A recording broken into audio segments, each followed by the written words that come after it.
Parliament అభ్యర్థిగా ఇన్ఛార్జిగా నన్ను ప్రకటించిన తర్వాత 14వ తారీఖున ఏదైతే ఈ నియోజకవర్గంలో నర్సరావుపేట పార్లమెంట్కి సంబంధించిన నియోజకవర్గంలో ప్రతి ఒక్కరి సహకారంతో ఏదైతే పెద్ద ఎత్తున కూడా వాళ్ళ ఆశీస్సులతో ఏదైతే ఈ పార్లమెంట్లో అడుగుపెట్టిన తర్వాత ఈరోజు మొట్టమొదటిగా నర్సరావుపేట నియోజకవర్గంలో జొన్నలగడ్డ గ్రామం సంబంధించి ఈ ప్రాంతంలో స్థానిక శాసనసభ్యులు గోపిరెడ్డి శ్రీనివాసరెడ్డి అన్నతో ఈరోజు నడవటం జరుగుతూ ఉంది.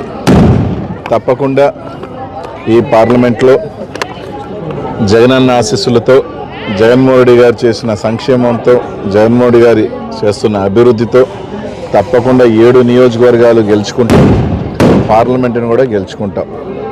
అలాగే నిన్నో మొన్నో అనుకోని ఒక చిన్న సంఘటన దాంట్లో దృష్టిలో పెట్టుకొని కొంతమంది కొన్ని నియోజకవర్గ ఇన్ఛార్జీలు ఇలా ఒక యాదవ్ అభ్యర్థి వచ్చిన తర్వాత బీసీ అభ్యర్థి వచ్చిన తర్వాత ఒక బీసీ ఇది జరిగింది అని చెప్పి దాన్ని కూడా ఒక రాజకీయ అందరికీ ఒకటే చెప్తా ఉన్నా, తప్పకుండా అందరినీ కలుస్తా, అందరూ పెద్దల్ని కలుస్తా, ఎక్కడన్నా మనస్పర్ధలు ఉంటే అన్నీ కూడా కలుపుకొని పోయి సర్ది చెప్పుకొని ముందుకు వెళ్ళే ప్రయత్నం చేస్తాం.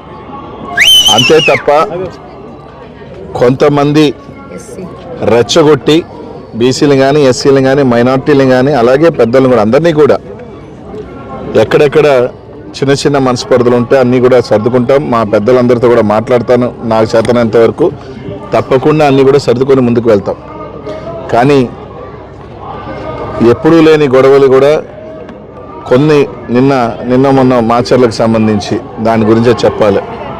ఆ గ్రామంలో 20 సంవత్సరాలు లేని కూడా కొందరు రెచ్చగొట్టి దాన్ని ఎవరు వెనక ఉన్నారు, దాన్ని వాళ్ళకి ముందుకు వెళ్ళండి, మీరు పోండి అని రెచ్చగొట్టి కార్యక్రమాలు చేసి వాళ్ళ వెనకాల ఒక ఫ్యాక్షన్ గ్రామంలో కొన్ని ప్రాంతాల్లో ఫ్యాక్షన్ గ్రామాలు ఉన్నాయి 2 వర్గాలకు సంబంధించి. ఆ 2 వర్గాలు కూడా ఒక్కొక్కసారి మా సామాజిక వర్గానికి సంబంధించిన వాళ్ళు అవుతూ ఉన్నారు.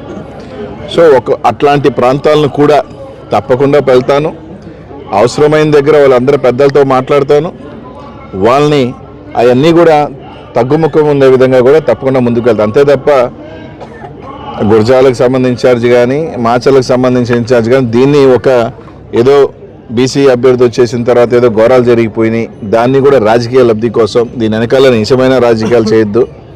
తప్పకుండా నేను నెల్లూరు నుంచి వచ్చిన ఉండొచ్చు కాబట్టి మీరు ఎట్లాంటి ఉడత బెదిరింపులు మీరు ఏదేదో మాట్లాడితే ప్యాంటు తడుపుకొని పోయేవాడిని అయితే కాదు, నేను కూడా ఎదురుగెట్టేదో మాట్లాడగలనే, అవసరమైతే దేనికైనా దిగలనే. కానీ ఒక పని చేసేట ఒక దుర్ఘటన జరిగింది, సరే జరిగినప్పుడు ఒక ఫ్యాక్షన్లు ఉన్నాయి, ఖచ్చితంగా అందరినీ కూడా ఈ పార్లమెంట్లో ఉన్న ప్రతి ఒక్క బీసీ మైనార్టీ ఎస్సీ ఎస్టీస్ అందరికీ కూడా చెప్తాను, నా చేతనంత వరకు ఇట్లాంటివన్నీ కూడా అందరు పెద్దలతో కూడా కలుస్తాను, మాట్లాడతాను, తగ్గించుకొని కలుపుకొని పోయి ముందుకెళ్ళేదానికి మేము వచ్చాను తప్ప దాన్ని ఇంకో రకంగా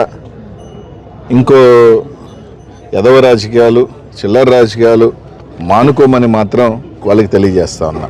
నేను కాదు, నేను కూడా 2 ఇంతలు కూడా మాట్లాడతాను, అవన్నీ మానుకొని గౌరవంగా ఒక పార్లమెంట్ సభ్యుడిగా పోటీ చేసేదానికి ఇక్కడికి వచ్చాను.